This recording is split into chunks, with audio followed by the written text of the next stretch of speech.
Golden sand பக்தி நேயர் பெருமக்களுக்கு அடியனுடைய குரு பயிற்சியினுடைய வாழ்த்துக்களும் வணக்கங்களும் கூறி, மிதுன ராசி மூன்றாவது ராசி, காலபுருஷனுக்கு மூன்றாவது ராசி மிதுன ராசி. அப்போ மிதுன ராசி, நாம் பேசும் வார்த்தைகளின் மதிப்பே நமக்கு மதிப்பையும் மரியாதையும் பெற்றுத்தரும். பேச்சு திறமை என்பது கற்றுக் கொடுப்பதை விட, கற்றுக்கொண்டதை விட வெளிப்படுத்தும் வார்த்தைகளில் இருப்பவர் தாங்கள் தாங்க. அப்ப மிதுன ராசிக்காரங்களுக்கு பட்ட கஷ்டங்கள், நஷ்டங்கள், அஷ்டமத்து சனிகள் எல்லாம் ஒதுங்கிருச்சு. மேலும் மேலும் புனிதம் அடைய செய்யக்கூடியது உங்களுக்கு இந்த குரு பயிற்சியில் உங்களுக்கு மேலும் மேலும் புனிதம் அடையக்கூடியது தான். கவலைப்படாதீங்க. அதுக்காக உங்கள் ராசிக்கு 12க்கு போயிட்டாருன்னு பயப்பட வேண்டாம். 4ஆம் இடத்தை 5ஆம் இடமா பார்க்குற உங்கள் ராசிக்கு 12ஆம் இடமா இருந்தாலும் 4ஆம் இடத்தை 5ஆம் பார்வை பார்க்குறார். 4ஆம் இடத்த சுகத்தை, 4ஆம் இடத்த கற்புத்தன்மையை, 4ஆம் இடத்த பொருளாதாரத்தை, 4ஆம் இடத்த தாயாருடைய நோயை பார்க்கின்றார். 4ஆம் இடத்த வண்டி வாகனத்தை பார்க்கின்றார். உங்களுடனே உங்கள் ராசிக்கு 12ன்னு சொல்லி நீங்கள் எதையுமே நினைக்காதீங்க. சிறப்பாக அமையும். அடுத்தது 6ஆம் இடத்தை 7ஆம் பார்வை பார்த்தீங்களா? 6ஆம் இடம் 7ஆம் பார்வை பார்க்குறாரு. அப்போ 6ஆம் இடம்ங்கிறது சத்துரு. அப்போ 6ஆம் இடத்தில் இருக்கக்கூடிய சத்துரு மனைவி, சுகம், 7 பார்ட்னர்ஷிப் எல்லாம் சுத்தமாகும். அதுக்கும் தீர்வு உண்டு. அடுத்து 8ஆம் இடம், இது ரொம்ப கவனம். 8 ஆயுளுக்கு அதிபதி இல்லையா? 8 மாங்கல்யத்துக்கு அதிபதி இல்லையா? 8 கழுத்துக்கு அதிபதி இல்லையா? அப்போ 8ஆம் இடத்தை மிக கவனமாக இருக்க வேண்டும்.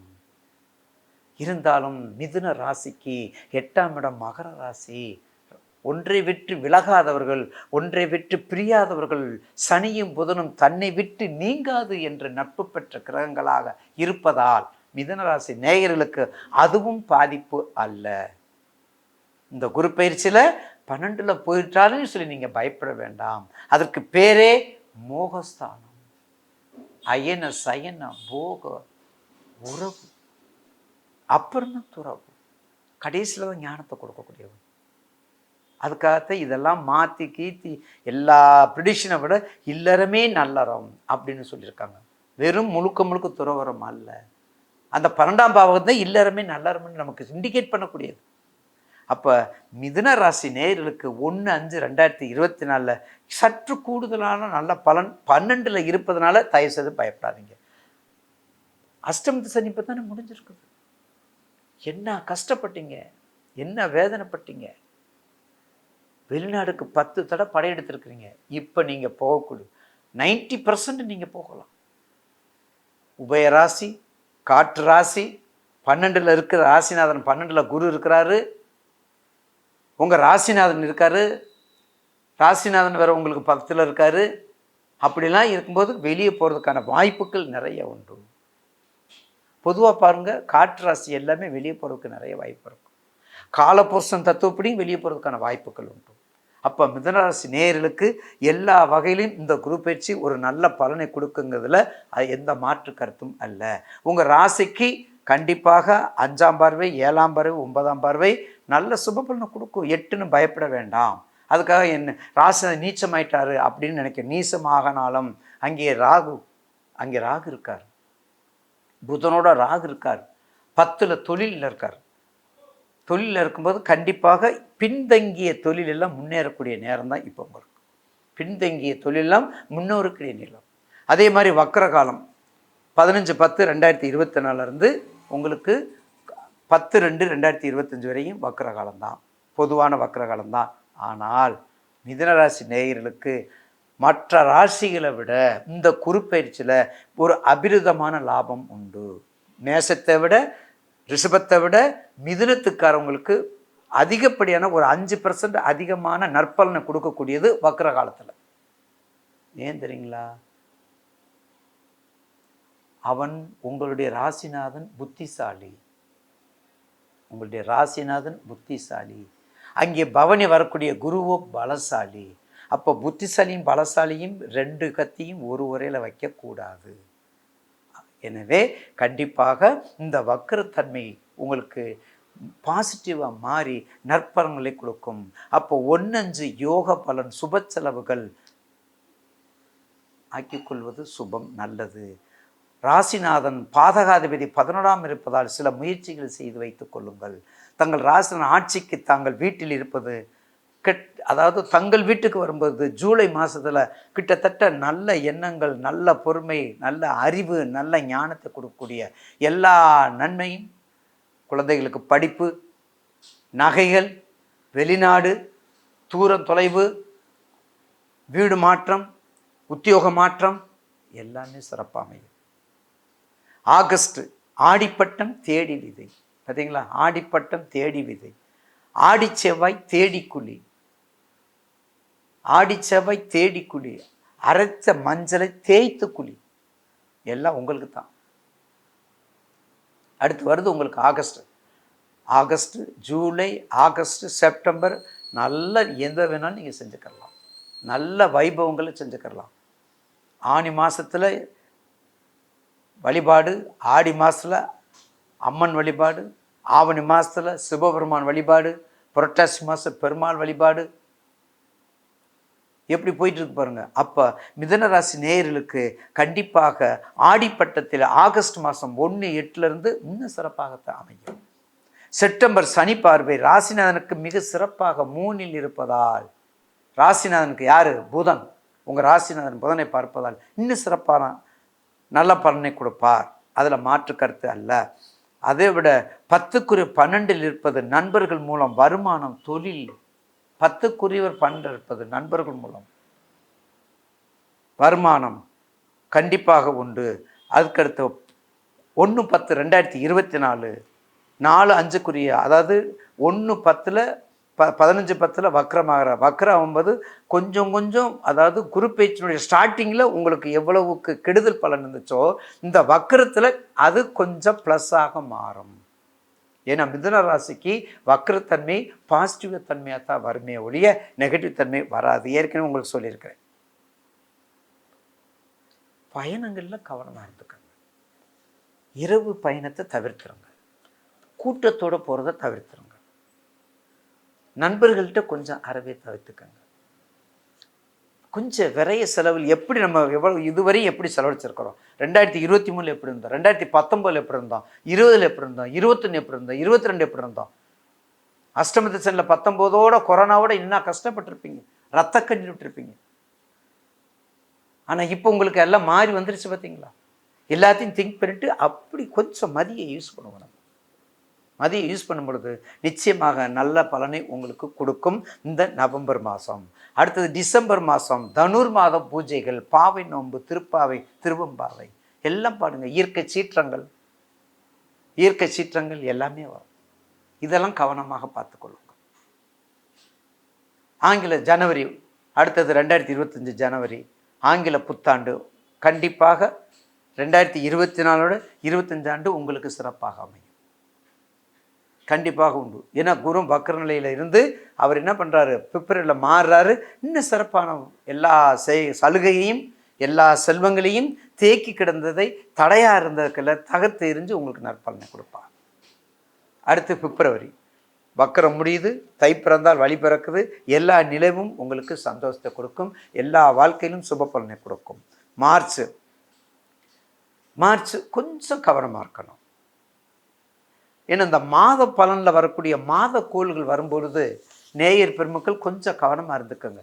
உங்கள் ஜனன ஜாதத்தை எடுத்துக்கோங்க. உங்கள் ஜனன ஜாதத்தை எடுத்துக்கிட்டு தசாபத்தியை பார்த்துக்கோங்க. 6ஆம் இடமா 8ஆம் இடமா, கேந்திராதிபதி தோஷமா, திரிகோணாதிபதியா, பணபரமா, இதெல்லாம் பார்த்துக்கிட்டு அந்த மாதாந்திர கோள் வரக்கூடிய நேரங்களில் உங்கள் ராசிக்கு எப்படி வர்றாரு, உங்களுக்கு என்ன தசாபத்தி நடக்குதுங்கிறத பார்த்துட்டு அதை அனுசரிச்சுக்கிட்டு நீங்கள் பிரார்த்தனை வைத்தால் வெற்றி உங்களுக்கு தான். வெற்றின்னு நான் சொல்ல மாட்டேன், வெற்றின்னு அடின்னு சொல்லக்கூடாது. உங்களுடைய தீயவை குறையும், தடை நீங்காது, தடையும் குறையும். 80% இருக்கிற தடை பிரார்த்தனை மூலம் 40%க்கு வந்துருங்க. அதில் மாற்றுக்கருத்து அல்ல. அடுத்து ஏப்ரல் தமிழ் புத்தாண்டு, குரோதி ஆண்டு முடிஞ்சு தமிழ் புத்தாண்டு. எல்லா ஊர்லேயும் பிரம்ம உற்சவங்கள். மார்ச்லேருந்தே பங்குனி உத்தரம், மார்ச்லேருந்தே எல்லாம் பிரம்ம உற்சவ வழிபாடுகள். அப்போ எல்லாமே நாளும் பொழுது வழிபாட்டில் இருக்கிறோம். நல்ல காரியங்கள், சுப காரியங்கள் எல்லாமே நடக்குது. அப்படி வரும்பொழுது அப்போ சேர்த்து கைகோர்த்து நம்ம புது வருஷத்தை நம்ம ஏப்ரலில் கொண்டாடுறோம். அடுத்து மே மாதம் கொண்டாடும்போது அடுத்து நல்ல காரியங்களாக வரப்படுது, அடுத்த குரு பயிற்சி வரப்படும். ரைட்டுங்களா? மிதுன ராசிக்கு பரிகாரம் என்று சொல்வது நிச்சயமாக பெருமாள் சம்பந்தப்பட்ட கோயில் மட்டுமல்லாது ஆஞ்சநேயர் வழிபாடு, அகோபிலம் ஆஞ்சநேயர் வழிபாடு, நாமக்கல் அருள்மிகு ஆஞ்சநேயர் பெருமான், அதே மாதிரி உலகெங்கும் இருக்கக்கூடிய, அதாவது மலையில், அதாவது ஆஞ்சநேயர், அதாவது சிரஞ்சீவியை தூக்கிட்டு போவாங்க பார்த்தீங்களா, அது ஒரு திருத்தலம். அபயத்தோடு இருப்பார் பாருங்க, 2 கையும் கும்பிட்டவர்களாக அப்படியே இருப்பார் பாருங்க. அப்படிப்பட்ட திருத்தலத்தில் இருக்கக்கூடிய ஆஞ்சநேயர் வழிபாடு மிக சிறப்பாக, வைப்ரேஷன் அதிகம். சிரஞ்சீவியை விட கை கூப்பி வணங்குறாரு பார்த்தீங்களா. யாரை வணங்குறாரு? நம்மளாம் நினச்சிட்டு இருக்கிறோம் பெருமாளை வணங்குறாரு, ராமர் பிரானை வணங்குறாருன்னு. ஆனால் நீங்கள் எல்லாரும் என்கிட்ட வாங்கன்னு கூப்பிட்றாரு. உங்கள் கஷ்டத்தை பூரா என்கிட்ட கொடுங்கன்னு கேட்குறாரு. நான் எல்லாமே தீர்த்து வைக்கிறேன். அதுதான் அஞ்சிலே ஒன்று பெற்றான், அஞ்சிலே ஒன்றை தாவி, அஞ்சிலே ஒன்றொன்றாக ஆரியர்க்காக ஏகி ஸ்ரீ ராமச்சந்திரமூர்த்தியே என் நெஞ்சில் வைத்திருக்கிறேன். அந்த அஞ்சுக்குரியவனுடைய தாய், என் தாய், இந்த ராம பக்தன் ஆகிய என்னோட வாங்க எல்லா கஷ்டம் நீங்கிறன்னு கூப்பிடுறாரு. அதை இருகரம் கூப்பிடுறாரு. ஆக மிதுனராசி நேயர்களுக்கு கடந்த காலத்தை விட இந்த குரு பயிற்சி மிக சிறப்பாக அமையும் என்பதில் எந்த விதமான மாற்று கருத்தும் அல்ல. இருந்தாலும் உங்களுடைய ராசிக்கு 12ல் இருப்பதனால் 45% உங்களுக்கு, மிதுனராசி நேயர்களுக்கு 45%. கோல்டன் சான்ஸ் பக்தி நேயர்கள் அனைவருக்கும் ஜோதிட வாசஸ்பதி சுந்தரமூர்த்தியோட அன்பான வணக்கங்கள். அன்பான மிதுனராசி நேயர்களே, இந்த குரு பெயர்ச்சியானது உங்கள் ராசிக்கு 12ல் வருது அப்படின்னு கவலைப்படாதீங்க. ஏன்னா 11ல் இருக்கும் பொழுது அவர் எந்த நல்ல பலனையும் உங்களுக்கு தருவதற்கு தகுதி இல்லை அப்படின்னு நினச்சி விட்டுட்டாரு. உங்கள் ராசியான உபய ராசிக்கு 7ஆம் அதிபதியான குரு ஒரு பாதகாதிபதி. அந்த பாதகாதிபதி நேரடியாக பலம் பாலுங்கிறது உங்களுக்கு ஒரு பெரிய நன்மையை தந்திருக்காது. ஆனால் 12ஆம் இடத்தில் மறைந்து சகட யோகத்தில் குரு அமரும் பொழுது உங்கள் எதிரி பலவீனப்படுறாங்க அப்படி நினச்சிக்கிங்க. ஏன்னா இந்த குரு பயிற்சியினால் நீங்கள் ஏற்கனவே இருந்த கடனிலிருந்து மீண்டு வருவீர்கள். அந்த கடனும் உங்களுக்கு புதிய கடனாக பேங்க் இன்ட்ரெஸ்ட், ஒரு வட்டிக்கு வாங்கியிருப்பீங்க, பேங்க் இன்ட்ரெஸ்ட் வர்றதுக்கு தான் இருக்கும். உங்கள் தொழிலை பொறுத்த வரைக்கும் 10ஆம் அதிபதி 12க்கு வராரு. அப்போ தொழிலில் இன்னொருத்தர் தலையீடு அதிகமாக இருக்கும். தலையீடுனா நீங்கள் ஒரு வேலை பார்த்துக்கிட்டு இருப்பீங்க, பக்கத்து டெஸ்க்குக்காரன் வந்து உங்கள்கிட்ட தேவையில்லாமல் நீ ஏன் இதை பண்ணக்கூடாது அதை பண்ணக்கூடாதும்பாங்க. உங்களை பற்றி மேலதிகாரிகிட்ட தவறாக சொல்லி வைப்பாங்க. உத்தியோகத்தில் பிரச்சனை இருக்கும். இந்த பிரச்சனையெல்லாம் ராகு 3ஆம் பார்வையாக குருவை பார்க்கும் பொழுது ஒரு கண்ட்ரோலுக்கு வரும். உங்களுக்கு ஒரு வில் பவர் தோன்றும். நீங்கள் செய்கிற தொழிலில் வேலையில் ஒரு திருப்தி இருக்கும். இந்த குரு பயிற்சியில் உங்களுக்கு வருமானம் அதிகரிக்கும், ஆதாயம் அதிகரிக்கும், செலவு குறையும், சேமிப்பு உயரும். அதே சமயத்தில் திடீர்னு பொன் பொருள் சேர்க்கை, வீடு கட்டுறது, இந்த நல்ல நிகழ்ச்சியெல்லாம் நடக்கும். இப்போ 6ஆம் இடத்தை வந்து குரு வந்து 4ஆம் இடத்தை பார்க்குறாரு. அப்போ ஒரு திடீர் அதிர்ஷ்டம், போட்டி பந்தயத்தில் ஜெயிக்கிறது, அம்மாவுக்கு ஏதாவது பிரச்சனைனா அது தீர்றது, இது எல்லாமே நடக்க போகுது. அது மட்டும் இல்லைங்க, உங்களுக்கு 6ஆம் இடத்தை குரு பார்க்குறதுனால நோய் இருந்தால் நோய் தீரும். நீண்ட நாளாக நோயில் இருப்பீங்க, ஏதாவது ஒரு மருந்து சாப்பிட்ணுன்னு சாப்பிடுவீங்க, தீர்ந்துருக்காது. இப்போ குரு பார்வை இருக்கிறதுனால உங்களோட ஆரோக்கிய பிரச்சனை ஒரு முடிவுக்கு வரப்போகுது. அதே போல் கடன் இருந்தாலும் தீரப்போகுது, வம்பு வழக்கு தீரப்போகுது. உங்களோட 8ஆம் இடத்தை போய் குரு பார்க்குறதுனால சொல்ல முடியாமல், ஏன்னா அஷ்டமத்து சனி காலத்தில் இருந்து உங்களுக்கு ஒரு சின்ன பிரச்சனை இருக்கும். அவமானப்பட்டிருப்பீர்கள். வெளியில் சொல்ல முடியாத அளவுக்கு ஒரு அவமானத்தை நீங்கள் சந்தித்திருக்க வேண்டும். குறைந்தபட்சம் ஏதாவது மேலதிகாரிகிட்டேருந்து ஒரு திட்டாவது வாங்கியிருப்பீங்க. 10 பேர் முன்னால் மானம் போச்சுறான்னு நினைப்பீங்க. பல பேர் ஏதாவது தண்டனை கிடைக்குமா அப்படின்னு பயந்து போய் நிற்கிற அவமானம்லாம் தீரக்கூடிய காலகட்டமாக இருக்கும். எதையும் சுமூகமாக பேசி முடிச்சுப்பீங்க. அதே போல் உங்கள் குழந்தைகளுக்கு திடீர் திருமணம் நடக்கிறதுக்கு வாய்ப்பு இருக்குது. மேலதிகாரிகள்கிட்ட இருந்த பகை மாறும். விவசாயிகளை பொறுத்த வரைக்கும் நல்ல விளைச்சல் கிடைக்கும், நல்ல விலை போகும், நல்ல லாபம் கிடைக்கும். மாற்றுத்திரு பயிர்களுக்கு ஒரு நல்ல மவுசு ஏற்படும். அதே போல் அரசியலில் பதவி உயர்வு, ஒரு மாற்றங்கள், ஒரு அங்கீகாரம் எல்லாம் கிடைக்க போகுது. சுக்கிர ஓரையில் அம்பாளை மனமுருகி பிரார்த்தனை பண்ணுங்கள். பெருமாள் சன்னதியில் தாயாருக்கு கல்கண்டு நெய்வேத்தியம் பண்ணுங்கள். மேலும் சனிக்கிழமை தோறும் பெருமாளுக்கு துளசி வாங்கி சாற்றுங்கள். ஓம் நமோ நாராயணா அப்படிங்கிற 8 எழுத்து மந்திரத்தை தினமும் ஒரு 11 முறை சொல்லுங்கள். உங்களுக்கு வந்த பிரச்சனைகள்லாம் தீரும். ஏன்னா பாக்கியாதிபதி உங்களுக்கு பாக்கியத்தில் போய் ஆட்சி ஆகியிருக்காரு. குரு 12ல் இருக்காருன்னு கவலைப்பட வேண்டாம். பார்வைப்படுற இடங்கள்னால உங்களுக்கு எதிரிகள் தொல்லை நீங்க போகுது. புது வீடு கட்ட போகிறீங்க, வீடு பராமரிக்க போகிறீங்க, வம்பு வழக்கெல்லாம் முடிய போகுது. ஆக நல்ல விதமாக திங்க் பண்ணுங்கள். சில பிரச்சனைகள் வந்தாலும் ஆண்டவனை நினச்சி பிரார்த்தனை பண்ணிங்க. நன்றி, வணக்கம்.